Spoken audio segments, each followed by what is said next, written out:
Hi everybody, I am Aliera of Wayrest, the Runaway Queen, the thief, the arms dealer, the Uniter of Tamriel. That's right, I was actually in Daggerfall. Way back in the day, me and my dad, Akatosh, beta tested for Bethesda Softworks, which way back then was an indie company.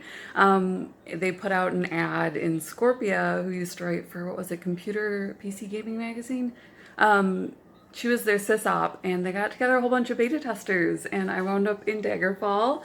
My dad wound up in all of them. And then later on, years later, it's huge, and I went back in and was checking it out and everything, grabbed the lore books and everything that I might have missed out because I did fall behind for a couple years, and I found this. So you, if you want to, are going to be cooking with the queen. I decided nothing could be more fun than to go back and play the role of a runaway arms-dealing queen that they cast me in. I was actually the anti-villain. I did everything horrible that every good king and hero and whatever did in the game Daggerfall.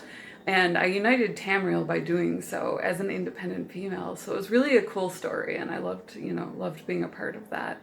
So this isn't about that. This is about the food of the realms and like bringing that into your life and having that opportunity. And it is so cool to LARP. So let's get cooking. Okay, so as I mentioned before, this is called a mise en place. It's a French word. It's used very often in cooking. It's called everything in its place. And you'll see it on cooking shows, but it's also awesome if you are inviting someone over to help. This is what the final product looks like according to Bethesda. It is Juniper lamb chops, and I do have my DM screen up here just in case I need to cheat and look at the recipe. All that we're doing right now is putting these guys into a marinade. So that is a very simple, very straightforward process. You'll notice I actually used leg of lamb instead of lamb chops. Some people prefer the marrow flavor. There is not much of a difference in flavor for that. The only thing that you really need to be aware of in cuisine is when they say lamb lollipops, that's what they mean. Those are usually with a sweet sauce. So that's one of the big exceptions there. Real easy to use a marinade if you never have. What you need is a Ziploc bag. Just going to go ahead and open up our baggie. And this is going to get fun real quick if anybody poked a hole in it. So go pick up a ginormous set. I am cooking for two. So even though it did say 1/4 inch, what I did was I cut my lamb so that I had a piece that was essentially fat back with lamb, and then one that would simulate the chop right here, and then two smaller ones. So we'll have the one regular, the one made to taste, and then the one with the fat back on it.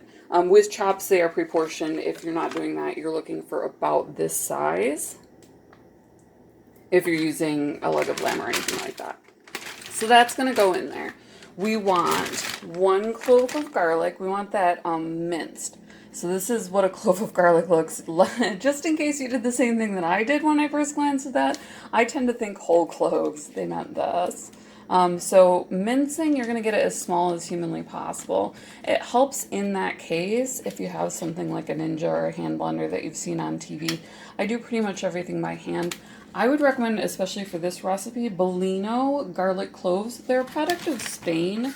They come in a brine that is vinegar-free. So they're going to provide a very refreshing taste and also something that has been pre-hydrated. As you can see, we're still squishing up the juniper berries here, so we'll put that in last. One other thing that I personally am going to skip is bay. I'm going to put the tiniest pinch in just so that I can taste it. I have an extraordinarily refined palate. My best friend and I were into wine when we were younger. So I'll be able to tell whether or not that would have added to the dish. But since I hate the taste of bay, the odds are bad. I'm just putting it in there so that Sasha can try it. And also so that I know what it tastes like. So here are our ground cloves. 1 pinch is actually a very exact measurement. If you ever have any, like if you ever wonder, like, what is a pinch, then go ahead and look it up on the internet. Nobody's stopping you from doing that. Now, I didn't pre-melt my butter yet, just because of the wait time. So when you marinate something, it takes a minute. So this is one of the few cases where I can use a regular salt here, because it's just going into the mix. So we're going to lose all of that consistency that you would get from grinding your own salt. So this is where it gets fun. Here we go. This is our secret ingredient. You're laughing if you have the recipe because you know what that is. And then we're going to put in the beef broth. So, and that's about 2 cups. We're going to use a little bit less.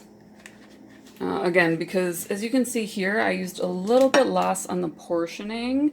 So it's simply because my portions are smaller. So we're going to go ahead and let that marinate.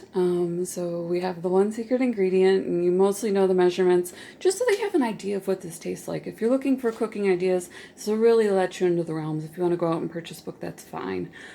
So we just want to get you involved in the TES experience. So let's let this marinate. So that was easy. Really straightforward. We just gotta let that marinate.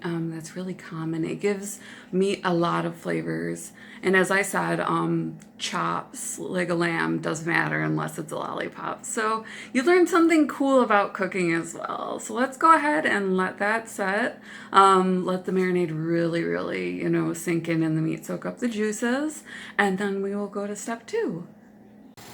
Okay, so my camera cut out last time, so if you did not put the honey in, put the honey in right now so that way it can marinate as well. I'm sure that you're still waiting. If for any reason it didn't, we are making a reduction, so it's not the end of the world. I did store my baggie, and I like to keep, people collect odd things when they cook. I like to keep the cans for coffee, especially if they're plastic. Simply because it gives me this sort of thing where I can, if there's ever a leak in a bag or anything like that, I can catch that it doesn't get all over my fridge. Now, like I said, I did keep one piece with something more like a fatback on it, simply because I was working with a leg of lamb. Oh, shoot. And then I did keep 2 other thinner pieces, as well as one that is cut to spec. So now I am only cooking for 2 people. We're going to go ahead and pour in. I pre-melt my butter. You certainly don't have to. You want for it to be nice and hot before you put anything in it. So letting the pan heat up and having the butter be pre-melted definitely helps that out. Just leave it out while it's marinating or whatever. And that way when I do drop it in here, not only is the pan hot, the butter is hot as well, and I don't have that sizzling, and I also don't risk browning the butter. So then we're going to go ahead and put these in here. I'm going to start with fat side down for anything that has something like a fatback on it. And we're going to move right along. Like I said, I do have the 1 piece. Oh, that didn't squish very well, but that's okay. Definitely smash your juniper berries a little bit better than I did. What I'll do is I'll boil those off during the reduction. And then I do have 2 smaller pieces, because what I want is an immediate serve for 2 of these, because I am also cooking dinner. Whereas I'm going to put back the one that's made to spec, so that we can later have the full dish as it's described in the book. So we can have the juniper lamb chops with what is recommended, which is the carrots that we made prior to this, and then also a potato. So we're going to go ahead and cook this off. You can use a spatula, you can use tongs, it really doesn't matter if you're freaked out by touching meat with your hands. Sometimes I do. But we're going to cook these off until they have a nice sear on them. So I'm not going to flip this until the other side is sizzling. And then at that point I'm going to let it sear and then rotate it back over. So you kind of start out with the butter hotter. That's not going to work quite as well as it would if it was in oil. And it was marinated, so it kind of doesn't matter. We're just searing in juices. So it's going to be nice and juicy anyways, but definitely go for the sear. So go ahead and wait until that butter is nice and hot, and then do your flip. Sear that side, flip it back over and sear it again, and then you're going to let it settle on the plating dish, or excuse me, on a side dish before plating it, because some of the juice is going to leak out. We always want our dishes to look as good as possible. I mean, you can see from my arrangement here that it's arranged for company. So even if you're cooking with somebody, doing things like putting it onto a side dish to let the juices settle before plating it really is awesome. You can dodge around that with a bed of rice if you're not that kind of person.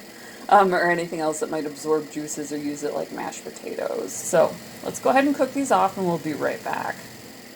Okay, so as you can see, we have a really good sear on these guys. What you want to look for is the browning. And that's how you know that it's done. And then, like I said, you go ahead and you let that settle for a good 2-3 minutes before serving. Now, the interesting thing about this particular recipe is it calls for a reduction. It calls for a reduction, I believe, in the same pan as it called for the chops. So we're going to go ahead and turn down the heat a little bit here. Now, it says to strain in. If that's the case, then what you do is you take your plastic bag and you cut off the end and strain through that. That's not what I'm going to do. I'm going to strain afterwards, just because I like to have all of the ingredients in there for a reduction, because it is going to cook off very similar to a soup. So I would actually strain out. Now, straining out of a pan is way harder than straining out of a bag, because like I said, you can actually just use one of those old frosting tricks like you would for baking a cake and cut off the edge of the bag. I personally like to have all of the junk and everything in there while I'm reducing, because I want the full flavor, and then I'll go ahead and strain out. Now, a reduction takes longer than you would think, which is why I was surprised when I read it through to see that you make that in the same pan after the chops. When you're ready to cook, take the lime from the marinade and reserve the liquid, etc., etc., and then you make the sauce. Yeah.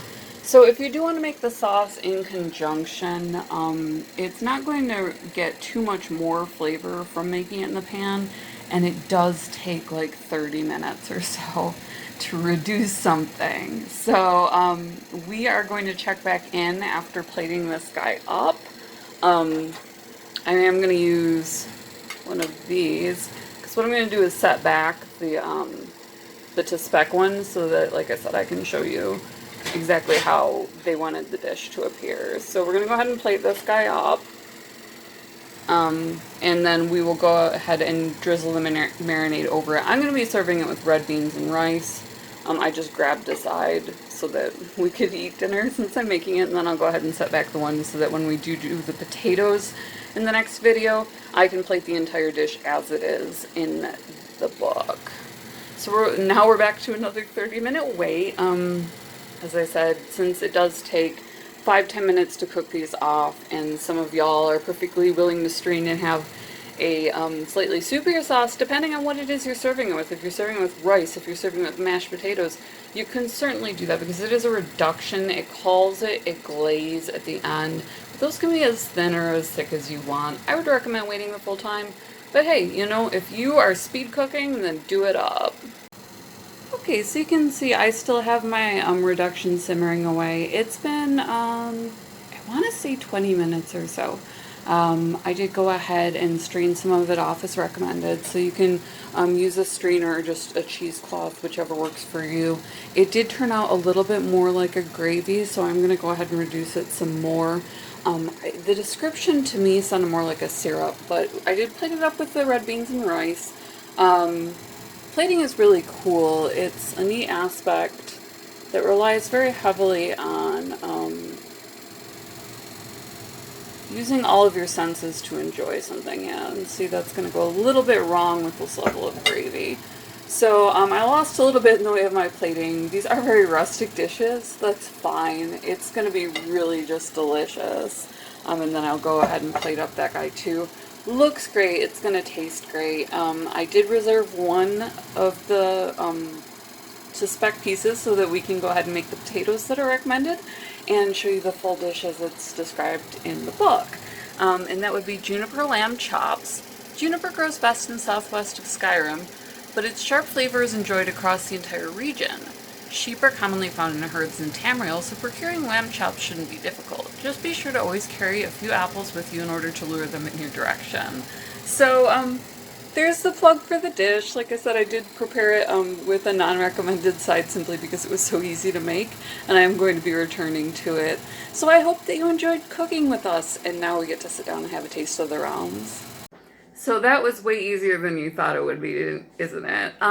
You wind up with this great dish, which, as I mentioned, it has this amazing autumn slash winter taste to it. So, you know, that we associate those spices together. So before you can say, you know, Christmas, your parents, or what is it? Saturn. It's based off of Saturnalia, which cracked me up so much. I wanted to write Mr. Howard a letter. I was like, you cannot put these two things together.